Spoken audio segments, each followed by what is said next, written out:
ക്ലാസ്സുകളിലൂടെയൊക്കെ കടന്നുപോയ ക്ലാസ്സുകൾ ഒന്ന് ഓർത്തു നോക്കാം. ആ ക്ലാസ്സുകളിലൂടെയൊക്കെ കടന്നു ചെല്ലുമ്പോൾ നമുക്ക് കണ്ടെത്താൻ കഴിയുന്ന ഒരു കാര്യം, നമ്മൾ ആദ്യത്തെ ദിവസം ദൈവരാജ്യത്തെ കുറിച്ച് മനസ്സിലാക്കി. രണ്ടാമത്തെ ക്ലാസ് വന്നപ്പോൾ ആ ദൈവരാജ്യത്തിൽ നമ്മളെ സ്നേഹിക്കുന്ന, നമ്മളെ ജീവിതത്തിൽ സ്നേഹിക്കുന്ന ഒരു പിതാവിനെ നമ്മൾ പരിചയപ്പെട്ടു. ആ പിതാവായ ദൈവം ആഗ്രഹിക്കുന്നത് നമ്മൾ ഓരോരുത്തരും അവിടുത്തെ സ്നേഹം അതിന്റെ പൂർണ്ണതയിൽ അനുഭവിച്ചറിഞ്ഞ് മറ്റുള്ളവരുമായിട്ട് പങ്കുവെച്ച് ജീവിക്കണമെന്നാണ്. എന്നാൽ ഇന്നത്തെ ക്ലാസ്സിൽ കണ്ടു എന്തുകൊണ്ടാണ് ദൈവത്തിന്റെ സ്നേഹം നമുക്ക് പൂർണ്ണമായിട്ട് അനുഭവിച്ചറിയാനും മറ്റുള്ളവരുമായിട്ട് പങ്കുവെച്ച് വെക്കാനും സാധിക്കാത്തത് എന്ന് നമ്മളിലുള്ള പാപാവസ്ഥയാണ് നമ്മൾ മനസ്സിലാക്കി. ഈ പാപാവസ്ഥയിൽ നിന്ന് നമ്മളെ മോചിപ്പിക്കാൻ വേണ്ടിയാണ് 2000 വർഷങ്ങൾക്ക് മുമ്പ് നമ്മുടെ രക്ഷകനും നാഥനുമായ ഈശോ ഈ ലോകത്തേക്ക് വന്നതെന്ന് കഴിഞ്ഞ ക്ലാസ് നമ്മൾ മനസ്സിലാക്കി കഴിഞ്ഞു. ഈശോ എങ്ങനെയാണ് നമ്മളെ രക്ഷിച്ചത്?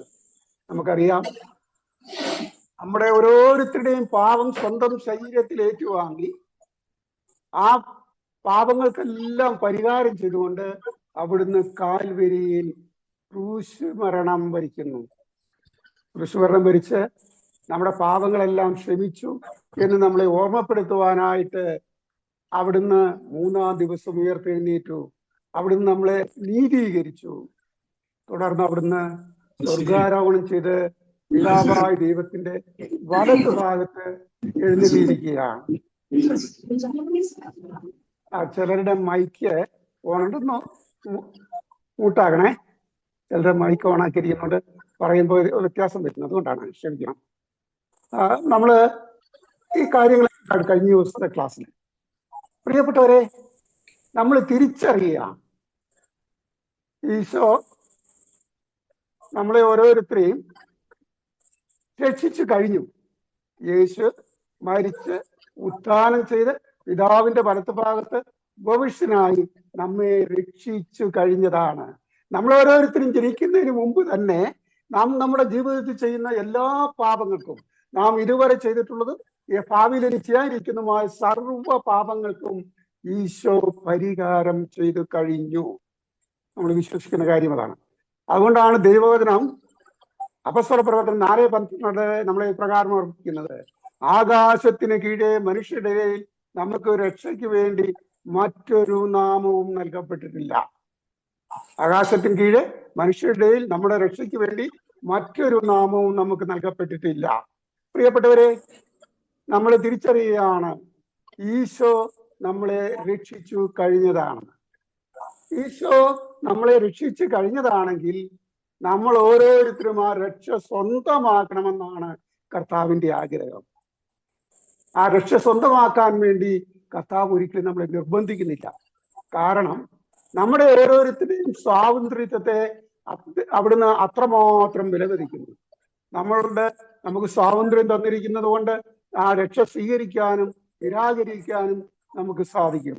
എന്നാൽ ദൈവം ആഗ്രഹിക്കുന്നത് ആ രക്ഷ നാം സ്വന്തമാക്കണമെന്നാണ്. പ്രിയപ്പെട്ടവരെ, ആ രക്ഷ സ്വന്തമാക്കാൻ വേണ്ടിയുള്ള പല സാഹചര്യങ്ങളും അവിടുന്ന് നമ്മുടെ ജീവിതത്തിൽ ഉണ്ടാക്കി തരുന്നുണ്ട്. ഈ ക്ലാസ് അതിന് ഒരു അവസരമായിട്ട് തമ്പുരാൻ തരുന്നതാണ്. നമ്മൾ ഓർക്കാം, നമ്മുടെ ജീവിതത്തിലേക്ക് ദൈവം അവസരങ്ങൾ ഒരുക്കി തരുന്നു. നമ്മൾ ഈ രക്ഷ സ്വന്തമാക്കാൻ വേണ്ടി എന്താണ് ചെയ്യേണ്ടത്? ഈ രക്ഷ സ്വന്തമാക്കാൻ വേണ്ടി നമ്മൾ എന്താണ് ചെയ്യേണ്ടത്? രക്ഷ സ്വന്തമാക്കാൻ നാം ചെയ്യേണ്ടത് ഈശോ മിശിഹായിൽ വിശ്വസിച്ച് പാപങ്ങളെ കുറിച്ച് അനുതപിച്ച് ഏറ്റുപറഞ്ഞാൽ മതി.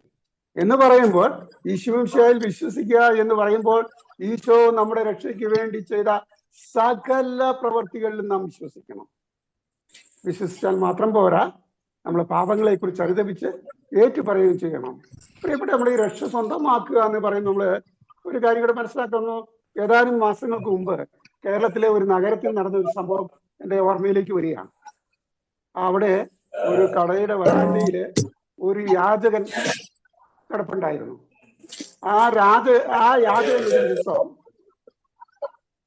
ഷിബു ഒന്ന് അവരുടെ മൈക്കൊക്കെ ഒന്ന് മൂട്ടാക്കണേ, ചിലരുടെ മൈക്ക് വീണ്ടും തുറന്നു വെച്ചിരിക്കുക, ഡിസ്റ്റർബൻസ് വരുന്നുണ്ട്, അതുകൊണ്ടാണ്. ആ യാചകൻ കടത്തിണ്ണയിൽ കിടന്ന് മരിച്ചു. ആളുകൾ പോലീസ് വിവരം അറിയിച്ചു. പോലീസിൽ വിവരം അറിയിച്ചു. പോലീസ് വന്ന് ഇൻക്വസ്റ്റ് നടത്തി. ആ യാചകനോടൊപ്പം എന്നും ഉണ്ടായിരുന്നൊരു പാണ്ടക്കെട്ടുമുണ്ട്. ആ പാണ്ടക്കെട്ടെന്ന് അദ്ദേഹം പരിശോധിച്ചു, പോലീസുകാർ പരിശോധിച്ചപ്പോൾ അവിടെ കൂടി നിന്നവരെയൊക്കെ അത്ഭുതപ്പെടുത്തിക്കൊണ്ട് ആ പാണ്ടക്കെട്ടിനുള്ളിൽ കുറെ പണം ഇരിക്കുന്നു. അവരെ എണ്ണി തിട്ടപ്പെടുത്തി. 5 ലക്ഷം രൂപയുണ്ടായിരുന്നു. അതിൽ ഏതാനും നോട്ടുകൾ 2000-ന്റെ ആയിരുന്നു, വിലയില്ലാത്തതാണ്. എന്നാലും നമ്മൾ അയാളുടെ പാണ്ടക്കെട്ടിനുള്ളിൽ 5 ലക്ഷം രൂപയുണ്ടായിരുന്നു. അത് എന്നും അദ്ദേഹത്തോടു കൂടി ഉണ്ടായിരുന്ന പണമാണ്. ആ പണം ഉണ്ടായിട്ടും അദ്ദേഹം തെരുവിൽ കിടന്ന് മരിക്കുകയാണ്. തെരുവിൽ കിടന്ന് മരിക്കുന്നു. അദ്ദേഹം പോസ്റ്റ്മോർട്ടം റിപ്പോർട്ട് വന്നപ്പോൾ കാണുന്നു അദ്ദേഹത്തിന് ചില രോഗങ്ങൾ ഉണ്ടായിരുന്നു. അദ്ദേഹം പട്ടിണിയാണ്, 2-3 ദിവസമായിട്ട് പട്ടിണിയാണ്. പണം കയ്യിലുണ്ടായിരുന്നിട്ട് കയറിക്കിടക്കാനൊരിടം കണ്ടെത്തിയില്ല. പണം കയ്യിലുണ്ടായിട്ട് ആശുപത്രിയിൽ പോയി ചികിത്സ തേടിയില്ല. പണം കയ്യിലുണ്ടായിട്ട് ഭക്ഷണം വാങ്ങി കഴിച്ചില്ല. പ്രിയപ്പെട്ടവരെ, ആ 5 ലക്ഷം രൂപ തന്റെ മാറാപ്പിലുണ്ടായിട്ട് അദ്ദേഹത്തിന് അത് ഉപകാരപ്പെട്ടില്ല. ഉപകാരപ്പെടണമായിരുന്നെങ്കിൽ അദ്ദേഹം അത് ഉപയോഗിക്കണമായിരുന്നു. എന്ന് പറഞ്ഞ പോലെ നമ്മുടെ കർത്താവ് ഈശോ മിശിഹ നമുക്ക് നേടിത്തന്നിരിക്കുന്ന രക്ഷ നാം സ്വന്തമാക്കണമെങ്കിൽ ആ രക്ഷ നാം ഉപയോഗിച്ചേ മതിയാകൂ. ആ രക്ഷ സ്വന്തമാക്കാൻ വേണ്ടി അപ്പോൾ നാം ചെയ്യേണ്ട കാര്യം ഈശോ മിശിഹായിൽ വിശ്വസിക്കുക, നമ്മുടെ പാപങ്ങളെ കുറിച്ച് അനുദപിച്ച് ഏറ്റുപറയുക എന്നതാണ്. പ്രിയപ്പെട്ടവരെ, വിശ്വാസത്തെക്കുറിച്ച് കത്തോലിക്ക സഭയുടെ മതബോധന ഗ്രന്ഥം 142, 143 ഖണ്ഡിക ഇപ്രകാരം നമ്മളെ ഓർമ്മിപ്പിക്കുകയാണ്. കാലാകാലങ്ങളിൽ ദൈവം വെളിപ്പെടുത്തിയ സത്യങ്ങളോടുള്ള മനുഷ്യന്റെ പാപാത്മകവും സ്വതന്ത്രവുമായ പ്രത്യുത്തരമാണ് വിശ്വാസം. ഓരോ കാലഘട്ടത്തിലും ദൈവം തന്നെ വെളിപ്പെടുത്തി തരിക. ദൈവം ചില സത്യങ്ങൾ നമുക്ക് വെളിപ്പെടുത്തി തരിക. ആ സത്യങ്ങളോട് നാം എങ്ങനെ പ്രതികരിക്കുന്നു എന്നുള്ളതാണ് പ്രാധാന്യം. യോഹന്നാൻ ശ്ലീഹ എഴുതിയ 1-ാം ലേഖനത്തിലെ 2-ാമത്തെ അധ്യായം 2-ാമത്തെ തിരുവചനം ഇപ്രകാരം നമ്മളെ ഓർമ്മിപ്പിക്കുന്നു: അവൻ നമ്മുടെ പാപങ്ങൾക്ക് പരിഹാര ബലിയ. നമ്മുടെ മാത്രമല്ല, ലോകം മുഴുവന്റെയും പാപങ്ങൾക്ക്. ഇത് ദൈവം നമുക്ക് വെളിപ്പെടുത്തി തന്നിട്ടുള്ള ഒരു സത്യമാണ്. ഈ സത്യത്തോട് നമ്മൾ എങ്ങനെയാണ് പ്രത്യുത്തരിക്കുന്നത്? അതാണ് നമ്മുടെ വിശ്വാസത്തിന്റെ അടിസ്ഥാനം എന്ന് പറയുന്നത്. പ്രിയപ്പെട്ടവരെ, അതിൽ നിന്ന് നമ്മൾ മറ്റൊരു ഉത്തരത്തിലേക്ക്, വിശ്വാസ പ്രത്യുത്തരത്തിലേക്ക് എത്തുകയാണ്. കത്തോലിക്ക സഭയുടെ മതബോധന കേന്ദ്രം 166-ാം ഖണ്ഡിക ഇപ്രകാരം നമ്മളെ ഓർമ്മിപ്പിക്കുകയാണ്: വിശ്വാസം വ്യക്തിപരമായൊരു പ്രവൃത്തിയാണ്. വിശ്വാസം വ്യക്തിപരമായൊരു പ്രവൃത്തിയാണ്. സ്വയം വെളിപ്പെടുത്തുന്ന ദൈവത്തിന്റെ മുൻകൈയെടുക്കലിന് മനുഷ്യൻ നൽകുന്ന സ്വതന്ത്ര പ്രത്യുത്തരമാണ് വിശ്വാസം. ഇവിടെ മുൻകൈ എടുക്കുന്നത് ദൈവമാണ്. ദൈവമാണ് മുൻകൈ എടുക്കുന്നത്. ആ മുൻകൈ എടുക്കലിന് നമ്മൾ നൽകുന്ന സ്വതന്ത്ര പ്രത്യുത്തരമാണ് വിശ്വാസം. ഈ വിശ്വാസ പ്രത്യുത്തരത്തെ കുറച്ചുകൂടെ മനസ്സിലാക്കാൻ എളുപ്പത്തിൽ വേറൊരു ഉദാഹരണോട് പറയുന്നത് നല്ലതാണ്. ഒരു വീട്ടില് ഒരമ്മ ദിവസവും ഭക്ഷണമൊക്കെ ഉണ്ടാക്കും മക്കൾക്ക് വേണ്ടി. ഒരു ദിവസം അമ്മയുടെ മകൻ ഇങ്ങനെ ഈ ഭക്ഷണമൊക്കെ വെച്ച് നല്ല രുചികരമായ ഭക്ഷണം മകനെടുത്ത് എന്നൊരു പറഞ്ഞു: അമ്മ, നല്ല ഭക്ഷണമാണ്, ഇന്നത്തെ ഭക്ഷണം നല്ല കറിക്കൊക്കെ നല്ല രുചിയാണല്ലോ എന്ന്. അപ്പൊ അമ്മ പറയും: എന്റെ പുന്നാരക്കൂട്ടിന് വേണ്ടിയിട്ടില്ല ഞാൻ ഇതെല്ലാം ഉണ്ടാക്കിയിരിക്കുന്നത്, മോന് വേണ്ടിയിട്ടാണ് ഞാൻ ഇതൊക്കെ ഉണ്ടാക്കിയത്. കൊച്ചിനെ ഈ വാക്കൊക്കെ സ്പർശിച്ചു. അമ്മ എത്രമാത്രം, അപ്പൊ കൊച്ചു ചിന്തിക്കും, അമ്മ എത്രമാത്രം കഷ്ടപ്പെടുന്നുണ്ട്. ഞാൻ എഴുന്നേൽക്കുന്നതിന് മുമ്പ് അമ്മ എഴുന്നേൽക്കുന്നു, അടുക്കളയിൽ ജോലികൾ ചെയ്യുന്നു, വസ്ത്രങ്ങൾ അലക്കുന്നു, മുറി വൃത്തിയാക്കുന്നു, പാത്രം കഴുകുന്നു, ഭക്ഷണം തയ്യാറാക്കുന്നു. എന്തെല്ലാം കാര്യങ്ങളാണ് ഒരു ദിവസം ചെയ്യുന്നത്. അപ്പൊ ഞാനും കൂടെ അമ്മയൊന്ന് സഹായിക്കണ്ടേ? മോൻ പറഞ്ഞു: അമ്മേ, നാളെ മുതൽ ഞാൻ അമ്മയെ സഹായിക്കും. അപ്പം പിറ്റേ ദിവസം തൊട്ട് കുട്ടി ആ പാത്രം കഴുകാൻ കൊടുന്നു, തറ വൃത്തിയാക്കാൻ കൊടുന്നു, തന്നെത്താൻ പോയി വസ്ത്രമൊക്കെ ധരിക്കാൻ തുടങ്ങി, ഭക്ഷണം കഴിച്ച പാത്രം കൊണ്ട് കഴുകി വെക്കുന്നു. ഇങ്ങനെ കാര്യങ്ങളൊക്കെ ചെയ്യുമ്പോൾ ആ അമ്മയോടുള്ള സ്നേഹത്തിന്റെ ഒരു പ്രതിഫലനമായി ആ കുട്ടി അമ്മയ്ക്ക് കൊടുക്കുന്ന ഒരു പ്രത്യുത്തരമാണ് അവന്റെ പ്രവൃത്തികളെല്ലാം. അവൻ ജോലി ചെയ്യാൻ തയ്യാറായത് അവന്റെ ഒരു പ്രത്യുത്തരമാണ്. പ്രിയപ്പെട്ടവരെ, നമ്മുടെ കർത്താവായ ഈശോ മിശിഹായിൽ നാം വിശ്വസിക്കുമ്പോൾ ആ വിശ്വാസത്തിന് നാം കൊടുക്കുന്ന ഒരു പ്രത്യുത്തരമാണ് നമ്മുടെ കുമ്പസാരം എന്ന് പറയുന്നത്. അപ്പം നമ്മുടെ വിശ്വാസ പ്രത്യുത്തരം എന്ന് പറയുന്നത് നമ്മൾ നടത്താൻ പോകുന്ന കുമ്പസാരമാണ്. യോഹന്നാൻ ശ്ലീഹ എഴുതിയ 1-ാം ലേഖനത്തിലെ 1-ാമത്തെ അധ്യായം 9-ാമത്തെ തിരുവചനം ഇപ്രകാരം നമ്മളെ ഓർമ്മിപ്പിക്കുകയാണ്: എന്നാൽ നാം പാപങ്ങൾ ഏറ്റുപറയുന്നെങ്കിൽ അവൻ വിശ്വസ്തനും നീതിമാനുമാകിയാൽ പാപങ്ങൾ ക്ഷമിക്കുകയും എല്ലാ അനീതികളിൽ നിന്നും നമ്മെ ശുദ്ധീകരിക്കുകയും ചെയ്യും. ദൈവമായ കർത്താവ് എല്ലാ പാപങ്ങളും നമ്മൾ ക്ഷമിക്കും. എന്ത് ചെയ്താല്? നാം നമ്മുടെ പാപങ്ങൾ ഏറ്റുപറയുമ്പോൾ എവിടെ നമ്മൾ ഏറ്റുപറയണം? കുമ്പസാരക്കൂട്ടിൽ ഏറ്റുപറയണം. ഇതാണ് നമ്മുടെ കർത്താവിനോട് നമുക്കുള്ള വിശ്വാസ പ്രത്യുത്തരം. കർത്താവ് വിശ്വസിച്ചിട്ട് ആ വിശ്വാസത്തിന് നമ്മൾ കൊടുക്കുന്ന പ്രത്യുത്തരമാണ് നമ്മുടെ പാപങ്ങൾ ഏറ്റുപറയുന്നത്. ഇനി പുതിയ നിയമത്തിൽ മാത്രമല്ല, പഴയ നിയമത്തില് സംഖ്യാപുസ്തകം 5-ാം അധ്യായം 5-6 തിരുവചനങ്ങൾ ഇപ്രകാരം നമ്മൾ കാണും. കർത്താവ് മോശയോട് അരുൾ ചെയ്തു, ഒരു പുരുഷനോ സ്ത്രീയോ മനുഷ്യ സഹജമായ ഏതെങ്കിലും തെറ്റ് ചെയ്ത് കർത്താവിനോടുള്ള വിശ്വസ്തത ലംഘിച്ചാൽ തന്റെ തെറ്റ് ഏറ്റു പറയണം. അവിടെ നമ്മളൊരു വാക്ക് പ്രത്യേകം ശ്രദ്ധിക്കും, മനുഷ്യ സഹജമായ ഏതെങ്കിലും തെറ്റുകൾ. അപ്പൊ തെറ്റ് ചെയ്യുന്നത് ഒരു മനുഷ്യ സഹജമായ കാര്യമാണെന്നും ആ തെറ്റ് ഉപസാരക്കൂട്ടിൽ ഏറ്റുപറയുമ്പോൾ നമ്മുടെ പാപങ്ങൾ അവിടുന്ന് ക്ഷമിച്ചിരിക്കുന്നുവെന്നും പാപങ്ങൾ നമ്മൾ ഏറ്റുപറയണമെന്നും മനസ്സിലാക്കുകയാണ്. പ്രിയപ്പെട്ടവരെ, നമ്മൾ പാപങ്ങൾ ഏറ്റുപറയണം എന്ന് പറയുമ്പോൾ അതിൻ്റെ ഒരു ആത്മശോധന നടത്തുക, നല്ലൊരു കുമ്പസാരം നടത്താൻ വേണ്ടി നമ്മൾ ഒരുങ്ങാൻ പോവുക. നമ്മൾ ഈ പാപങ്ങളെ കുറിച്ച് ചിന്തിക്കുമ്പോഴേ നമ്മുടെ ആദ്യം എപ്പോഴാണ് പാപം ചെയ്തത്? പാപം ചെയ്യാനുണ്ടായ കാരണം ചെയ്യുന്നതിന് മുമ്പ് എന്താ സംഭവിച്ചത്? നമ്മൾ തിരിച്ചറിയുകയാണ്, നുണയുടെ പിതാവുമായ സാത്താൻ നമ്മുടെ ആദ്യ മാതാവിനെ പറഞ്ഞു പറ്റിച്ചു. എന്തു പറഞ്ഞു? ദൈവം ഒരു നുണയനാണ്. നിങ്ങൾ ഈ പഴം ഭക്ഷിച്ചു കഴിഞ്ഞാൽ ഒന്നും നിങ്ങൾക്ക് സംഭവിക്കാൻ പോകുന്നില്ല, നിങ്ങൾ ദൈവത്തെ പോലെയാവും. രണ്ട് കാര്യങ്ങൾ അവിടെ നടക്കുന്നുണ്ട്. അപ്പോൾ യഥാർത്ഥത്തിൽ നമ്മുടെ ആദ്യ മാതാവിനെ ദൈവത്തിലുള്ള വിശ്വാസം തകർക്കുകയാണ് സാത്താൻ ചെയ്തത്. ആ വിശ്വാസം തകരുന്നിടത്ത് പാപം വർദ്ധിക്കുന്നതായിട്ട് നമുക്ക് കാണാൻ സാധിക്കും. പാപം ചെയ്യുക എളുപ്പമായി മാറുന്നു. അപ്പൊ നമ്മൾ ഓർക്കേണ്ട കാര്യം, വിശ്വാസ പ്രത്യുത്തരങ്ങളുടെ പ്രാധാന്യത്തെക്കുറിച്ച് നമ്മൾ മനസ്സിലാക്കുക. നമ്മൾ പാപങ്ങൾ ഏറ്റു പറയുന്നതിന് വേണ്ടി നമ്മൾ അതിന് 7-8 മേഖലകളായി തിരിക്കുന്നു. 1 മൂലപാപങ്ങൾ, 2 ദൈവപ്രമാണങ്ങൾ, 3 തിരുസഭയുടെ കൽപ്പനകൾ, 4 ബന്ധങ്ങൾ, 5 ഉത്തരവാദിത്തങ്ങൾ, 6 താലന്തുകൾ, 7 പുതിയ പ്രമാണം, 8 ദൗത്യം. നമ്മൾ ഈ മേഖലകളിൽ ഒന്നെടുത്ത് പരിശോധിക്കാൻ പോകണം. ആദ്യം നമ്മളൊന്ന് ചിന്തിക്കുന്ന മൂലപാപങ്ങൾ. എല്ലാ പാപങ്ങളുടെയും മാതാവാണെന്ന് പറയാം, അടിസ്ഥാനപരമായി നിൽക്കുകയാണ് ഈ പാപങ്ങൾ, ഈ മൂലപാപം. ഇവ പരസ്പരം ബന്ധപ്പെട്ടാണ്. ഇവയുടെ വേരുകള് പരസ്പരം കൂടിക്കലർന്നായിരിക്കുന്നത്. ഏതൊക്കെയാ മൂലപാപങ്ങള്? അഹങ്കാരം, ദ്രവ്യാഗ്രഹം, മോഹം, കോപം, കൊതി, അസൂയ, അലസത. പ്രിയപ്പെട്ടവരെ, ഈ 7 പാപങ്ങള് നമ്മുടെ ആധ്യാത്മിക പുരോഗതിക്ക് തടസ്സം നിൽക്കുന്ന പാപങ്ങളാണ്. എന്ന് പറഞ്ഞാൽ നമ്മുടെ ആധ്യാത്മിക പുരോഗതിയുടെ ശത്രുക്കളാണ് ഈ 7 പാപങ്ങൾ. ഈ ശത്രുക്കളെ നമ്മൾ പരാജയപ്പെടുത്തിയേ പറ്റൂ. എന്നാൽ മാത്രമേ നമുക്ക് ആധ്യാത്മികമായി പുരോഗതി പ്രാപിക്കാൻ സാധിക്കുള്ളൂ. ഇത് പറയുമ്പോൾ നമ്മൾ പഴയ നിയമത്തിലേക്ക് ഒന്ന് കടന്നു ചെല്ലുമ്പോൾ ഇസ്രായേൽ ജനം കാനാൻ ദേശത്തേക്ക് പ്രവേശിക്കുമ്പോൾ ചെയ്യേണ്ട ഒരു പ്രധാനപ്പെട്ട കാര്യത്തെക്കുറിച്ച് ദൈവം അവരെ ഓർമ്മിപ്പിക്കുന്നുണ്ട്. പഴയ നിയമത്തില് ദൈവം അവരോട് കൊടുത്ത നിർദ്ദേശം ഇതായിരുന്നു: നിങ്ങൾ കാനാൻ ദേശത്തെത്തുമ്പോൾ അവിടെ നിങ്ങളുടെ ശത്രുക്കളായിട്ട് 7 ജനതകളുണ്ട്. ആ 7 ജനതകളെയും നിശേഷം നശിപ്പിക്കണമെന്നായിരുന്നു ദൈവം പറഞ്ഞത്. കാരണം അവരുടെ പാപം അത്രമാത്രം വർദ്ധിച്ചിട്ടുണ്ടായിരുന്നു. ഒരു സമൂഹത്തിന്റെ പാപം എത്രമാത്രം വർദ്ധിക്കുന്നു, അതിന്റെ മൂർധന്യതയിൽ എത്തുമ്പോൾ ദൈവം ആ സമൂഹത്തെ നശിപ്പിക്കും. അത് ഉത്തരവാദിത്വമായിരുന്നു ഇസ്രായേൽക്കാരെ ഏൽപ്പിച്ചു കൊടുത്തത്. നമ്മൾ ചരിത്രം പരിശോധിക്കുമ്പോൾ കാണാൻ സാധിക്കും, അവരെ ആക്രമിച്ച് കീഴടക്കിയെങ്കിലും പൂർണ്ണമായും നശിപ്പിച്ചില്ല. അതിന്റെ ഭരണപരമായിട്ട് എന്ത് സംഭവിച്ചു? അവർ പ്രവാസത്തിലേക്കൊക്കെ പോകുന്നതായിട്ട് നമ്മൾ കാണുന്നു. വേണ്ടപ്പെട്ട അവര് വിഗ്രഹാരാധനയൊക്കെയായി മാറുന്നു. കർത്താവായ ദൈവത്തെ മറന്നു പോകുന്നു. ഇസ്രായേലിന്റെ ദൈവത്തെ അവർ മറന്നു പോകുന്നു. ഈ കാര്യങ്ങളൊക്കെ നമ്മൾ പഴയ നിയമത്തിൽ കാണുന്നു.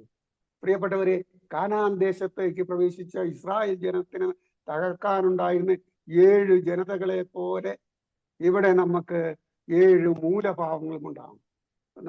ആ പുതിയ നിയമത്തിലേക്ക് വരുമ്പോൾ ഒരു വിശ്വാസിയുടെ ജീവിതത്തില് അവന്റെ വിശ്വാസ വളർച്ചയ്ക്ക് തടസ്സം സൃഷ്ടിക്കുന്ന 7 മൂലപാവങ്ങളെ മനസ്സിലാക്കുകയാണുണ്ട്.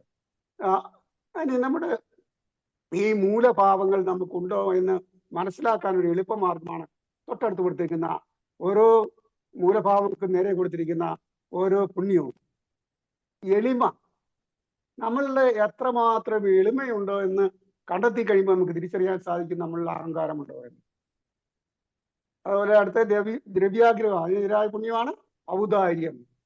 നമ്മൾ എത്രമാത്രം ഔദാര്യം കാണിക്കുന്നവരാണ്, ഔദാര്യമുണ്ട് നമ്മുടെ ജീവിതത്തില്. അതുപോലെ മോഹത്തിനെതിരെയുള്ള പുണ്യം എന്ന് പറയുന്നത് അടക്കം. പ്രിയപ്പെട്ടവരെ, മോഹത്തെ കുറിച്ച് ചിന്തിക്കുമ്പോൾ ദൈവകൽപ്പനകളിൽ തന്നെ പറയുന്നുണ്ട്, അവസാനത്തെ 2 കൽപ്പനകള് മോഹവുമായിട്ടാ. അന്യന്റെ ഭാര്യയെ മോഹിക്കരുത്, അന്യന്റെ വസ്തുക്കളെ മോഹിക്കരുത് എന്നുള്ള പ്രമാണം കൂടെ നമുക്ക് ഓർക്കാം. അടുത്തത് കോപത്തിനെതിരായ പുണ്യമാണ് ക്ഷമ. പ്രിയപ്പെട്ടവരെ, പലരെയും ഈ കാലഘട്ടത്തിൽ കോപം വല്ലാതെ കീഴടക്കുന്നു. ഈ കോപത്തെക്കുറിച്ച് തമ്പുരാൻ പഠിപ്പിച്ച ഒരു സത്യം നിങ്ങളുമായിട്ടൊന്ന് പങ്കുവെക്കാൻ വേണ്ടി ഞാൻ ആഗ്രഹിക്കുക. എൻ്റെ ജീവിതത്തിൽ ഉണ്ടായ ഒരു അനുഭവം.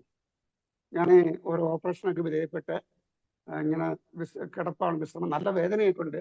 ഞാൻ ഈ വേദനകളെല്ലാം ദൈവത്തിന് കർത്താവിന് കൊടുത്തോണ്ടിരിക്കുകയാണ്. കർത്താവിനെ മഹത്വപ്പെടുത്തിക്കൊണ്ടിരിക്കുന്ന സമയം.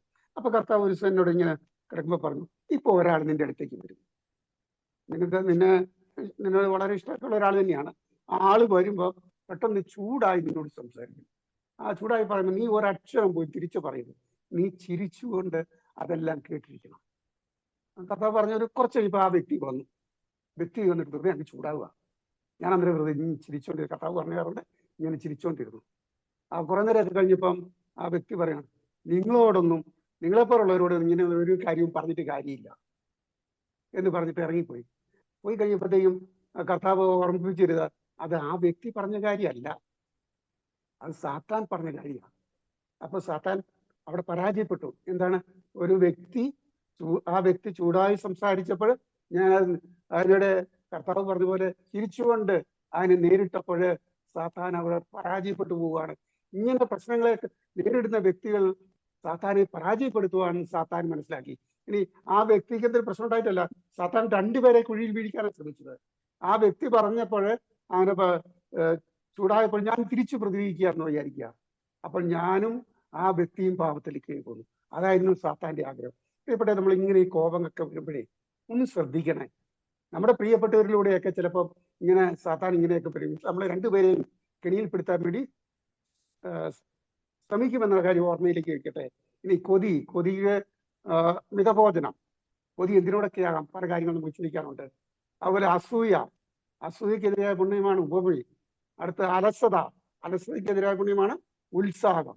ഇതുമായിട്ട് ബന്ധപ്പെട്ട തിരുവചന ഭാഗങ്ങളോട് നമുക്ക് തരുന്നുണ്ട്. പ്രിയപ്പെട്ടവരെ, നമ്മൾ ഈ 7 മൂലഭാവങ്ങളെ കുറിച്ച് മനസ്സിലാക്കുകയും ആ മൂലഭാവങ്ങളിൽ വന്നിട്ടുള്ള വീഴ്ചകൾ കുമ്പസാരക്കൂട്ടിലേറ്റു പറയുകയും ചെയ്യണം. തീർന്നില്ല, ഈ ഓരോ മൂലഭാവത്തിനും എതിരെയുള്ള പുണ്യത്തിന് നമ്മൾ വളർന്ന് ആ മൂലഭാവങ്ങളെ പരാജയപ്പെടുത്തുകയും ചെയ്യുമ്പോൾ നമ്മുടെ ജീവിതം കർത്താവിന് പ്രീതികരമായ ഒരു ജീവിതമായി മാറും. നമുക്ക് ഈ സ്ലൈഡ് നമ്മുടെ ഗ്രൂപ്പിലിടാം. അപ്പൊ ഇതെല്ലാം ഒന്ന് കണ്ടെത്തുവാൻ വേണ്ടി തമ്പുരാന്റെ മുമ്പിൽ ഇരുന്ന് ധ്യാനിച്ച് ഓരോന്നും കണ്ടെത്താൻ വേണ്ടി പരിശ്രമിക്കണം. അടുത്തത് ദൈവപ്രമാണങ്ങളെ കുറിച്ചാണ്, 10 കൽപ്പനകളെ കുറിച്ചാണ്. നമുക്ക് കുട്ടിക്കാലം തൊട്ട് നമ്മൾ പഠിച്ചിട്ടുള്ളതാണ്, നമുക്ക് മനസ്സിലാക്കിയിട്ടുള്ളതാണ്. നമുക്ക് അത് പെട്ടെന്ന് മനസ്സിലാകുന്നതും കൂടിയാണല്ലോ. നമുക്കറിയാം, ആദ്യത്തെ 3 കൽപ്പനകള് ദൈവവുമായിട്ടുള്ള ബന്ധപ്പെട്ട കൽപ്പനകളാണ്. മറ്റു 7 കൽപ്പനകള് മറ്റുള്ളവരുമായിട്ട്, വ്യക്തികളുമായിട്ടുള്ള ബന്ധങ്ങളെ സൂചിപ്പിക്കുന്നു. അവിടെ 4ാമത്തെ കൽപ്പനയ്ക്ക് ഒരു പ്രത്യേകതയുണ്ട്. അത് പ്രതിഫലം തരുന്നൊരു കൽപ്പന കൂടിയാണ്, മാതാപിതാക്കളെ ബഹുമാനിക്കണമെന്നത്. അപ്പൊ മറ്റു കൽപ്പനകൾ നോക്കുമ്പോൾ 1ാമത്തെ കൽപ്പന എന്താണ്? നിങ്ങളുടെ ദൈവമായ കർത്താവ് ഞാനാകുന്നു, ഞാനല്ലാതെ മറ്റൊരു ദൈവവും നിങ്ങൾക്കുണ്ടാകരുത്. വിഗ്രഹാരാധനയുമായിട്ട് ബന്ധപ്പെട്ട ഒരു കാര്യത്തെക്കുറിച്ചാണ്. നമുക്കറിയാം, കർത്താവ് വെറുക്കുന്ന, പഴയ നിയമം പരിശോധിക്കുമ്പോൾ കാണുന്നു, കർത്താവ് വെറുക്കുന്ന 2 പാപങ്ങളാണ് വളരെ പ്രധാനപ്പെട്ട പാപം. ഒന്ന് വിഗ്രഹാരാധന, അടുത്തത് വ്യഭിചാരമാണ്. നമുക്കറിയാം, ഈ പാപങ്ങൾ ഉള്ളവരിലേക്കും മറ്റു പാപങ്ങളും കണ്ടെത്താൻ സാധിക്കും. ദൈവകൽപ്പനയുടെ ഒരു പാപം ലംഘിക്കുമ്പോൾ തന്നെ മറ്റു പാവങ്ങളും കടന്നു വരാനുള്ള സാധ്യതയുണ്ടെന്ന് തിരിച്ചറിയണമെന്നാണ് തമ്പുരാൻ നമ്മളെ ഓർമ്മിപ്പിക്കുന്നത്. ആ കാനാൻ ദേശത്തുണ്ടായിരുന്ന ജനത്തെ തകർക്കാൻ പറഞ്ഞതിന്റെ പ്രധാനപ്പെട്ട കാരണം അവർ വിഗ്രഹാരാധകരായിരുന്നു. അതുപോലെ അവർ വ്യഭിചാരം ചെയ്തു, പുരുഷ വ്യഭിചാരത്തിനുള്ള അവസരം അവിടെ ഉണ്ടായിരുന്നു. ആരാധനയുടെ ഭാഗമായിട്ട് ദേവദാസി സമ്പ്രദായം അവിടെ ഉണ്ടായിരുന്നു, അത് ആരാധനയുടെ ഭാഗമാണെന്ന് പറയുന്നു. അതുപോലെ മോളേക്കിനുള്ള ദേവാലയത്തില് മോളേക്കിന്റെ വലിയൊരു പ്രതിമ ഉണ്ടാക്കി വെച്ചിട്ട് ആ പ്രതിമയ്ക്കുള്ളിൽ തീ കത്തിച്ച് അതിനെ പഴിപ്പിക്കും. ആ പഴിപ്പിച്ചിരിക്കുന്നതിന്റെ കരങ്ങളിലേക്ക് മക്കളെ കൊണ്ട് കൊടുത്ത് ബലിയർപ്പിക്കാൻ വേണ്ടി പുരോഹിതനെ ഏൽപ്പിക്കുന്നു. ബലിയാഗം കൊണ്ട് ആ കൈ അവിടെ ആ കൈയിലേക്ക് ശിശുവിനെ വെച്ച് കഴിയുമ്പോൾ പെട്ടെന്ന് കരിഞ്ഞു പോകും. ആ ശിശുവിന്റെ കരച്ചിൽ കേൾക്കാതിരിക്കാൻ വേണ്ടി പെരുമ്പറ മുഴക്കുമായിരുന്നു, മാതാപിതാക്കൾക്ക് വിഷമമുണ്ടായിരുന്നു. അപ്പൊ ഇങ്ങനെയൊക്കെ കഴിഞ്ഞ ജനതയാണ് ദൈവം പൂർണ്ണമായിട്ട് നശിപ്പിക്കാൻ പറഞ്ഞത്. പ്രിയപ്പെട്ടവരെ, നമ്മൾ ഇന്ന് ചിന്തിക്കണം, ഈ ദൈവകൽപ്പനകൾ ഏതൊക്കെ നമ്മൾ ഏതെങ്കിലുമൊക്കെ ലംഘിച്ചിട്ടുണ്ടോ? ഗർവമാണ് നമ്മൾ കുംസാരക്കൂട്ടിൽ ഏറ്റു പറയണം. ആ ദൈവ പ്രമാണങ്ങളെ കുറിച്ച് നമ്മൾ ചിന്തിക്കണം. അടുത്ത തിരുസഭയുടെ കൽപ്പനകൾ 5 കൊണ്ട് നമുക്കറിയാം. നമ്മൾ ഞായറാഴ്ചകളിലും കടമുള്ള തിരുനാളിലും മുഴുവൻ കുർബാനയിൽ പങ്കുകൊള്ളണമെന്ന് നമ്മൾ മനസ്സിലാക്കിയിട്ടുണ്ട്, പഠിച്ചിട്ടുണ്ട്. കുട്ടിക്കാലത്ത് നമ്മൾ പഠിച്ചിട്ടുള്ള നമ്മളവർക്ക് നമ്മൾക്ക് ഏതെങ്കിലും ദിവസങ്ങൾ എങ്ങനെ സംഭവിച്ചിട്ടുണ്ടോ? കുർബാനയിൽ പങ്കെടുക്കാതെ ഇരുന്നിട്ടുണ്ടോ? കുമ്പസാരക്കൂട്ടിലേക്ക് വരണം. ഇനി നമ്മൾ മറ്റൊരു കാര്യം കൂടി ചിന്തിക്കും, എപ്പോഴാണ് നമ്മൾ കുർബാനയ്ക്ക് എത്തുന്നത് നോക്കാം. അച്ഛൻ്റെ പ്രസംഗം കഴിയുമ്പോൾ അങ്ങ് എത്താം. നമ്മളാരും ഉണ്ടാവില്ല, മറ്റുള്ളവരോടൊക്കെ പറയുമ്പോൾ പറഞ്ഞു കൊടുക്കാനും കൂടിയാണ്. നമ്മളെല്ലാ ഭൂരിഭാഗം ആൾക്കാരും നേരത്തെ എത്തുന്നവരാണെന്നാണ് ഞാൻ കരുതുന്നത്. നമ്മൾ എന്ത് ചെയ്യണം? വിശുദ്ധ കുർബാനയ്ക്ക് കുറച്ച് നേരത്തെ എത്തണം. ദേവാലയത്തിൽ അവിടുന്ന് പ്രാർത്ഥിച്ചൊരുങ്ങിയിട്ട് നമ്മൾ വിശുദ്ധ കുർബാനയിൽ പങ്കെടുക്കണം. നമ്മൾക്ക് പ്രാർത്ഥിക്കും. വെറുതും കൈയോടെയല്ല വിശുദ്ധ കുർബാനയിൽ പങ്കെടുക്കാൻ പോകുന്നത്. എന്തെങ്കിലും കൊടുക്കാറുണ്ടാവണത്. അത് നമ്മുടെ നിയോഗങ്ങളാണ്. എന്തെല്ലാം കാര്യങ്ങൾക്ക് വേണ്ടി നമുക്ക് പ്രാർത്ഥിക്കാനുണ്ട്.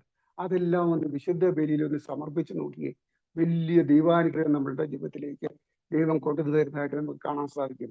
ഈ ലോകം മുഴുവനും നമുക്ക് തമ്പുരാന്റെ കരങ്ങളിലേക്ക്, പ്രത്യേകിച്ച് നമ്മുടെ ആധ്യാത്മിക ജീവിതത്തെ കൊടുത്ത് പ്രാർത്ഥിക്കണമേ. ആത്മീയ പുരോഗതി ഉണ്ടാകാൻ വേണ്ടി പ്രാർത്ഥിക്കണമേ. അടുത്ത നമ്മൾ കാണുന്ന വർഷത്തിൽ ഒരിക്കലെങ്കിലും പാപങ്ങൾ ഏറ്റു പറയണം. പ്രിയപ്പെട്ടവരെ, സഭ നമ്മളെ അങ്ങനെയാണ് പറയുന്നെങ്കിലും ചിലർ പറയും ഞാൻ സഭ പറഞ്ഞിരിക്കുന്ന കാര്യം വർഷത്തിൽ ഒരിക്കലേ ഞാൻ. അങ്ങനെ പറയുന്നത് ശരിയാണോ? അങ്ങനെ നമ്മൾ പറയാൻ പാടില്ല. നമ്മൾ എന്ത് ചെയ്യണം? നമ്മൾ കണ്ടുപോകും മൂലഭാവങ്ങള്. ഈ മൂലഭാവങ്ങളെ നമ്മൾ തടയുന്നില്ലെങ്കിൽ, കുമ്പസാരക്കൂട്ടിലേറ്റ് പറഞ്ഞ് മോചനം നേടുന്നില്ല എങ്കിൽ അവ വർദ്ധിച്ച് നമ്മളെ കീഴ്പ്പെടുത്തും. പിന്നെ എന്ത് സംഭവിക്കുന്നത് അറിയാം? പാപബോധം ഉണ്ടാവില്ല. എനിക്ക് പാപമൊന്നുമില്ല. അപ്പൊ ഇതാണ് മൂലഭാവങ്ങളെല്ലാം കയറി നമ്മളെ ആക്രമിച്ച് കീഴടക്കി കഴിയുമ്പോൾ നമുക്കൊരു പാപബോധമില്ലാത്ത അവസ്ഥയിലേക്ക് വരും. അപ്പോൾ കൂടെ കുമ്പസാരിക്കുക എന്നത് ഒരു പ്രധാനപ്പെട്ട കാര്യമായി നമുക്ക് കണക്കാക്കണമേ. അടുത്തത് പെസഹക്കാലത്തെങ്കിലും ദീപികാരന്റെ കൂദാശ സ്വീകരിക്കണം. നമുക്കറിയാം, അതുപോലെ നമ്മൾ അനുദിനം വിശുദ്ധ ബലിയിൽ പങ്കെടുക്കുന്നവരും വിശുദ്ധ കുർബാന സ്വീകരിക്കുന്നവരുമാണല്ലോ. അടുത്തതാണ് സഭ നിശ്ചയിച്ചിരിക്കുന്ന ദിവസങ്ങളിൽ മാംസഭക്ഷണം വർജിക്കുകയും ഉപവാസം അനുഷ്ഠിക്കുകയും ചെയ്യണം. നമ്മളൊന്ന് ചിന്തിക്കണം, അവിടെ എന്തെങ്കിലുമൊക്കെ വീഴ്ച വന്നിട്ടുണ്ടെങ്കിൽ നമ്മൾ കുമ്പസാരക്കൂട്ടിലേറ്റ് പറയണം. അതുപോലെ സഭയുടെ ആവശ്യങ്ങളിൽ സഹായിക്കണം. പള്ളിയുടെ ആവശ്യങ്ങളിൽ സഹായം ചെയ്യാൻ വേണ്ടി നമുക്ക് ഉത്തരവാദിത്തമുണ്ട്. ചിലപ്പോൾ ഞായറാഴ്ച പിരിവുകളുണ്ടാവും, നേർച്ച കാഴ്ച സമർപ്പിക്കുന്നു. അതൊക്കെ നമ്മൾ അറിഞ്ഞു കൊടുക്കണം. സഭ പള്ളിയുടെ ആവശ്യം എന്താണെന്ന് മനസ്സിലാക്കിക്കൊണ്ട് ചെയ്യാൻ നമുക്ക് കടമയുണ്ട്. അടുത്തത് നമ്മൾ ബന്ധങ്ങളെ കുറിച്ച് പഠിക്കുക. നമ്മൾ കണ്ടു, പാപാവസ്ഥയുടെ ക്ലാസ്സിൽ കണ്ടു, ആദ്യ മാതാപിതാക്കൾ പാപം ചെയ്തപ്പോൾ 4 തരത്തിലുള്ള ബന്ധങ്ങൾ അവിടെ തകർക്കപ്പെടുന്നതായിട്ട്, ദൈവവുമായി, തന്നോട് തന്നെ, മറ്റുള്ളവരോട്, ജീവജാലങ്ങളോട്. ഈ തകർക്കപ്പെട്ട ബന്ധങ്ങളെല്ലാം പുനഃസ്ഥാപിക്കാൻ വേണ്ടിയിട്ടാണ് ഈശോ ഈ ലോകത്ത് വന്നതെന്നും അതെല്ലാം അവിടുന്ന് പുനഃസ്ഥാപിച്ചു എന്ന് നമ്മൾ കണ്ടു. അങ്ങനെയെങ്കിൽ നമ്മുടെ ജീവിതത്തിൽ അങ്ങനെ വന്നിട്ടുള്ള തകർച്ചകൾ, ബന്ധങ്ങളിൽ വന്നിട്ടുള്ള തകർച്ചകൾ നമ്മളെ കുമ്പസാരക്കൂട്ടിലേക്ക് വരണം. അത് നമ്മൾ ചിന്തിക്കും, ദൈവവുമായിട്ടുള്ള നമ്മുടെ ബന്ധം എങ്ങനെയാണ്? ദൈവത്തെ നമ്മൾ അകറ്റി നിർത്തിയിരിക്കണം. ദൈവത്തോടൊരു സ്നേഹബന്ധം നമുക്കുണ്ടോ? ദൈവത്തെ നമ്മുടെ പിതാവായിട്ട് നമുക്ക് കാണാൻ കഴിയുന്നുണ്ടോ? ദൈവം നമ്മളെ സ്നേഹിക്കുന്നുണ്ട് നമുക്ക് കരുതാൻ കഴിയുന്നുണ്ടോ? അതെയോ ദൈവം വിധിയാളനാണ്, നമ്മൾ എന്തെങ്കിലും കുറ്റങ്ങളൊക്കെ ചെയ്യുന്നുണ്ടോ നോക്കിയിരിക്കുന്നവനാണ്, അങ്ങനെയുള്ള ചിന്താഗതികളൊക്കെ ആണോ? അങ്ങനെയാണെങ്കിൽ അത് നമ്മൾ തിരുത്തണം, കുമ്പസാരക്കൂട്ടിലേറ്റ് പറയണം. അതുപോലെ തന്നോട് തന്നെയുള്ള ബന്ധം, നമ്മുടെ ബന്ധം എങ്ങനെയാണ്? നമുക്ക് നമ്മളെ തന്നെ അംഗീകരിക്കാൻ കഴിയുന്നുണ്ടോ? നമ്മുടെ നിറം, നമ്മുടെ മറ്റുള്ളവരെയൊക്കെ ചിന്തിക്കുമ്പോൾ ഞാൻ മോശക്കാരനാണ്, ഒന്നിനും കൊള്ളു തരാത്ത, അങ്ങനെയുള്ള ചിന്തകളൊക്കെ ഉണ്ടോ? അങ്ങനെയുള്ള ചിന്തകളൊക്കെ ഉണ്ടെങ്കിൽ അത് തെറ്റാണ്. അത് കുമ്പസാരക്കൂട്ടിലേക്ക് പറഞ്ഞ് അതിൽ നിന്ന് മോചനം നേടി ആ ബന്ധനത്തിൽ നിന്ന് തന്നെ നമുക്ക് രക്ഷപ്പെടാം. അടുത്തത് നമ്മൾ മറ്റുള്ളവരോടുള്ള ബന്ധം. മറ്റുള്ളവരോടുള്ള നമ്മുടെ ബന്ധം എപ്രകാരമാണെന്ന് നമ്മൾ കണ്ടെത്തി കുമ്പസാരക്കൂട്ടിലേക്ക് പറയണം. അടുത്തത് ജീവജാലങ്ങളോടുള്ള ബന്ധമാണ്. ഈ പ്രപഞ്ചം മുഴുവൻ, മനോഹരമായി പ്രപഞ്ചം നമ്മുടെ മുൻ തലമുറ നമ്മളെ ഏൽപ്പിച്ചതാണ്. അതിന് കേടുപാടുകൾ വരാതെ അടുത്ത തലമുറയ്ക്ക് കൈമാറാൻ നമ്മൾ തയ്യാറാകണ്ട. അപ്പൊ ജീവജാലങ്ങളോടുള്ള നമ്മുടെ സമീപനം എന്താണോ, അവിടെ എന്തെങ്കിലുമൊക്കെ വീഴ്ച സംഭവിച്ചിട്ടുണ്ടെങ്കിൽ അത് നമ്മൾക്ക് കുമ്പസാരക്കൂട്ടിലേക്ക് പറയണം. അടുത്ത് നമ്മൾ ചിന്തിക്കുന്നത് നമ്മുടെ ഉത്തരവാദിത്തങ്ങളെ കുറിച്ചാണ്.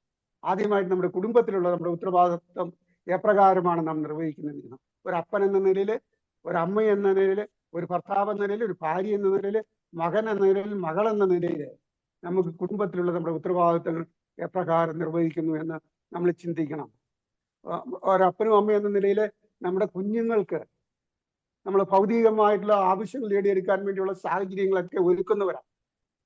എന്നാൽ അവർക്ക് ആ കാര്യങ്ങളൊക്കെ കൊടുക്കുന്നതോടൊപ്പം അവർക്ക് കർത്താവിനെ കൊടുക്കാൻ കഴിയുന്നുണ്ടോ? ഈശോയെ കൊടുക്കാൻ കഴിയുന്നുണ്ടോ? മതബോധനത്തിന് നമ്മൾ കുട്ടികളെ പറഞ്ഞയക്കുന്നുണ്ടോ? ഇന്ന് പല കുടുംബങ്ങളുടെയും വിവാഹമോചനങ്ങളുടെയൊക്കെ പ്രധാനപ്പെട്ട കാരണം അവർക്ക് ഭൗതികമായിട്ടുള്ള അറിവുകളും വിദ്യാഭ്യാസവും കൊടുത്തു, ഉന്നത ബിരുദങ്ങളൊക്കെ നേടിക്കൊടുത്തു. പക്ഷേ ദൈവത്തെ കൊടുക്കാൻ വിട്ടുപോകുന്നു എന്നതാണ് പല കുടുംബങ്ങളുടെയും തകർച്ചയ്ക്ക് കാരണം. പ്രിയപ്പെട്ടവരെ, നമ്മുടെ കുഞ്ഞുങ്ങളെ മതബോധനത്തിനൊക്കെ അയക്കുകയും അതിനൊക്കെ വേണ്ട കാര്യങ്ങളൊക്കെ ചെയ്തു കൊടുക്കുകയും ചെയ്യണം. നമ്മൾ കൊടുക്കുന്ന ദൈവത്തിന്റെ കാര്യങ്ങൾക്ക് ഒന്നാം സ്ഥാനം കൊടുത്ത് നമ്മുടെ കുഞ്ഞുങ്ങളെ വിടുന്നുണ്ടോ എന്ന് ചിന്തിക്കണം. അവരുടെ സംസാരിക്കുന്നുണ്ടോ എന്നൊക്കെ നമ്മൾ ശ്രദ്ധിക്കണം. അടുത്ത നമ്മുടെ സഭയിലുള്ള ഉത്തരവാദിത്തത്തെക്കുറിച്ചാണ്. സഭയിൽ നമ്മൾ എപ്രകാരമാണ് നമ്മുടെ പ്രവർത്തനം, ഉത്തരവാദിത്തങ്ങൾ ചെയ്യാറുണ്ടോ? പള്ളിയുടെ കാര്യങ്ങളിലൊക്കെ നമ്മൾ വേണ്ട പോലെ ഇടപെട്ട് പ്രവർത്തിക്കുന്നുണ്ടോ? പ്രവർത്തിക്കുന്നില്ലെങ്കിൽ കുമ്പസാരക്കൂട്ടിലേക്ക് പറയണം. അതുപോലെ സമൂഹത്തിന്റെ നന്മയ്ക്ക് വേണ്ടിയാണ് നാം പ്രവർത്തിക്കുന്നത്. സമൂഹത്തെ തകർക്കുന്ന എന്തെങ്കിലും പ്രവണതകൾ നമ്മുടെ ജീവിതത്തിൽ വന്നു പോയിട്ടുണ്ടെങ്കിൽ അതെല്ലാം കുമ്പസാരക്കൂട്ടിലേക്ക് പറയണം. അടുത്ത് നമുക്ക് ദൈവം നൽകിയിട്ടുള്ള താലന്തുകളാണ്. ധാരാളം താലന്തുകളും ദൈവം നമുക്ക് തന്നിട്ടുണ്ട്. ഒന്ന് നമ്മുടെ കഴിവുകളാണ്. ആ കഴിവുകൾ നമ്മൾ വർദ്ധിപ്പിക്കുന്നുണ്ടോ? ചിന്തിക്കേണ്ടത് കാര്യമാണ്. ഇനി ദൈവം നമുക്ക് തന്നിട്ടുള്ള സമ്പത്ത് അത് ദുരുപയോഗം ചെയ്യുന്നുണ്ടോ? പിശുക്ക് കാണിക്കാറുണ്ടോ? അല്ല ധാരാളിത്തമാണ് കാണിക്കുന്നത്? സമ്പത്ത് മറ്റുള്ളവരുമായിട്ട് പങ്കുവെക്കാൻ ഇരിക്കുന്നുണ്ടോ? ഇത് നമ്മൾ നിശ്ചയിക്കണം. കുമ്പസാരക്കൂട്ടിൽ വീഴ്ച വന്നിട്ടുണ്ടെങ്കിൽ കുമ്പസാരക്കൂട്ടിലേക്ക് പറയണം. അതുപോലെ നമ്മുടെ ആരോഗ്യത്തെക്കുറിച്ച്, നമ്മുടെ ആരോഗ്യം സംരക്ഷിക്കാൻ നമ്മൾ ശ്രദ്ധിക്കുന്നുണ്ടോ? ആരോഗ്യത്തിന് ഹാനികരമായിട്ടുള്ള മദ്യപാനം, പുകവലി, മയക്കുമരുന്ന് ഉപയോഗം, ഇതിന് വല്ലതും നമ്മൾ അടിമയായി മാറിയിട്ടുണ്ടോ? രോഗം വന്നാൽ മരുന്ന് വാങ്ങാതിരുന്നിട്ടുണ്ടോ? ഇതെല്ലാം കുമ്പസാരക്കൂട്ടി നമ്മൾ ഏറ്റുപറയുകയാണ്. ദൈവം നമുക്ക് നൽകിയിട്ടുള്ള സമയത്തെ നമ്മൾ എങ്ങനെ ചെലവഴിക്കുന്നു? ദൈവം നൽകിയിട്ടുള്ള സമയത്തെ ദുരുപയോഗം ചെയ്യുന്നവരാണോ നമ്മൾ? ആ സമയം വേണ്ട വിധത്തിലാണോ നമ്മൾ ചെലവഴിക്കുന്നത് എന്ന് ചിന്തിക്കുകയും അവിടെ എന്തെങ്കിലും വീഴ്ച വന്നാൽ നമ്മൾ ദൈവം പ്രത്യേകമായിട്ട് പറയണം. കാരണം ഇന്ന് പലരുടെയും സമയം മൊബൈൽ ഫോണിലുമൊക്കെ ആയിട്ട് ഇങ്ങനെ ഉത്തരവാദിത്തങ്ങളൊക്കെ മറന്നു ജീവിക്കുന്ന ഒത്തിരി പേരുണ്ടല്ലോ. അതൊക്കെ വീഴ്ചകൾ ഏറ്റു പറയാൻ നമുക്ക് കടമയുണ്ട്. അടുത്തത് നമുക്കുള്ള സ്വാധീനമാണ്. പ്രധാനമായിട്ടും നമ്മുടെ കുടുംബത്തിൽ നോക്കാം. കുടുംബത്തിൽ സ്വാധീനം നമുക്കുണ്ട്. ആ സ്വാധീനം നമ്മൾ ദുരുപയോഗം ചെയ്തിട്ടുണ്ടോ?